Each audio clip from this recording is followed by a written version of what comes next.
This channel does not promote any violent, harmful, or illegal activities. All content provided by this channel is meant for an educational purpose only.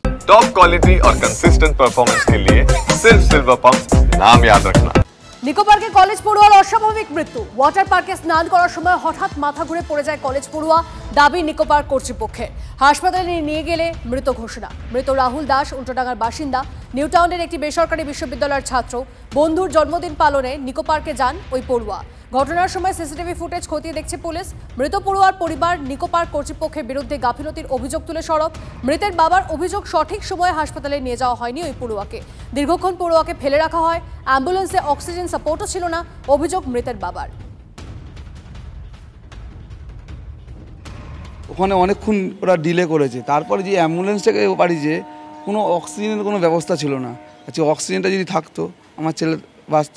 ওদের যেটা ঘর ছিল অক্সিজেনের, ওদের যে চিকিৎসার ঘর ছিল সেখানেও কোনো অক্সিজেনের ব্যবস্থা নেই।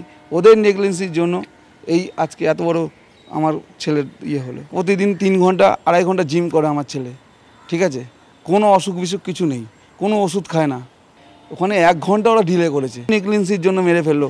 বাচ্চাগুলো চিল্লাচ্ছিল আমাদের হেল্প করে, কেউ হেল্প করতে আসেনি, ওরা বাচ্চারা বডিতে প্রেশার করার জন্য যাচ্ছিল, ছুটে দেয়নি বাচ্চাগুলোকে, ওরা ওইখানে ইচ্ছা করে মেরে ফেললো। ওদের বিরুদ্ধে ব্যবস্থা নেবো তো, এফআইআর করবো তো আমি, যাতে দ্বিতীয়বার যেন কোনো বাচ্চার এরকম না হয়।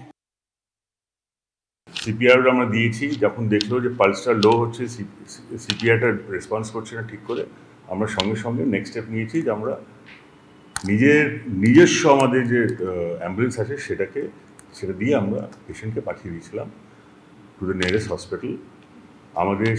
ওদের সাথে আমাদের 2জন সিনিয়র অফিসাররাও ছিলেন। আমরা ডাক্তারদেরকে ইনশিওর করি যে উনি থাকেন, কেন লোক সংখ্যা বেশি থাকে পার্কে। তো যেমনি আমরা ডে অফ উইকডেতে নিই, ওনার আজকে ডে অফ ছিল। অল্টারনেটিভ আমাদের সার্টিফাইড নার্স আছে, উনি দেখেছেন, উনি অ্যাটেন্ড করেছেন। ওনার বাবা কি বলছেন সেটা নিয়ে তো আমি কোনো কমেন্ট করতে পারবো না। এবং বাচ্চা ছেলে বা কারো যদি শরীর খারাপ হয় সেই দায়িত্বটা আমরা কি করে নেব যখন আমরা জানিই না ওনার ব্যাপারে। তিলোত্তমা খুন ধর্ষণ মামলায় শিয়ালদা কোর্টের 6ষ্ঠ স্ট্যাটাস রিপোর্ট জমা দিল সিবিআই। যে রিপোর্ট থেকে তিলোত্তমার পরিবারের প্রশ্ন, তদন্ত কি আদৌ হয়েছে? প্রশ্ন আরো আছে। সওয়াল জবাব পর্বে সিবিআই এর আইনজীবীর কার্যত ক্লিন চিট দিলেন কলকাতা পুলিশ ও প্রাক্তন সিপি বিনীত গোয়েলকে। জানিয়ে প্রশ্ন উঠেছে রাজনৈতিক মহলে।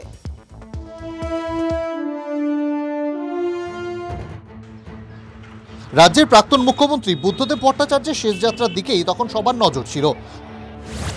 হঠাৎ করেই খবর আসে আরজিকর হাসপাতালে চিকিৎসক পড়ুয়ার খুন ধর্ষণের। তারপর থেকে রাজ্যে কি হয়েছে তা কারো অজানা নয়।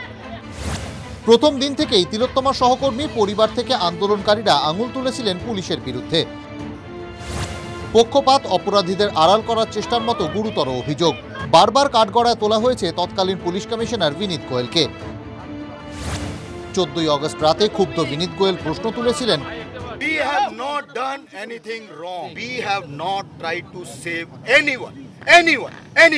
If any day CBI can prove any of my men have tried to save anyone, we are responsible. Evidence destruction, anything. We are responsible. We are a responsible force. কিন্তু আন্দোলনকারীরা দমে থাকেননি। সিপিকে শিরদাঁড়া উপহার দেওয়া থেকে বিনীত গোয়েলের অপসারণের নাছোড় দাবি। আন্দোলনকারীদের সঙ্গে বৈঠকের পর মুখ্যমন্ত্রী বিনীত গোয়েলকে কলকাতার নগরপাল পদ থেকে সরিয়ে দেন।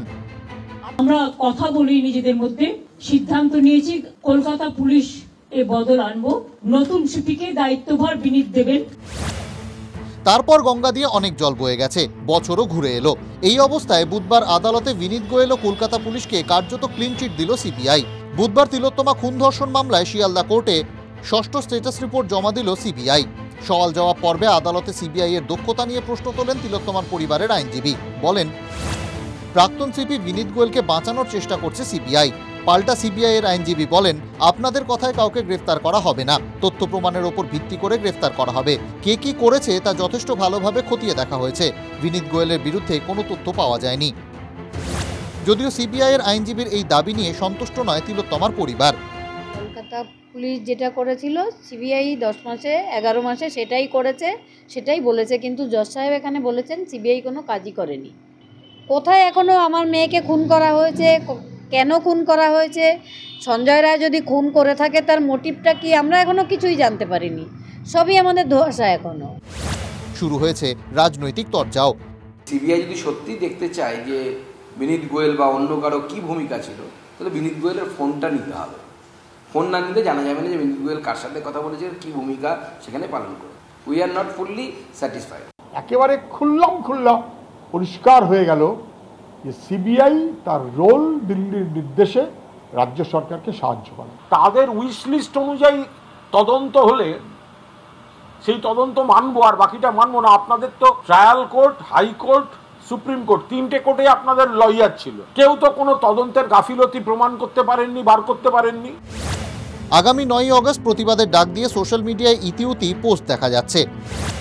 এদিকে ষষ্ঠ স্ট্যাটাস রিপোর্টে সিবিআই জানিয়েছে নতুন করে 7 জন সাক্ষীর বয়ান রেকর্ড করা হয়েছে। হাসপাতাল ছাড়াও আরজিকর হাসপাতাল সংলগ্ন রাস্তার সব সিসিটিভি ফুটেজ খতিয়ে দেখা হচ্ছে। সুজয় পালের রিপোর্ট, TV9 বাংলা।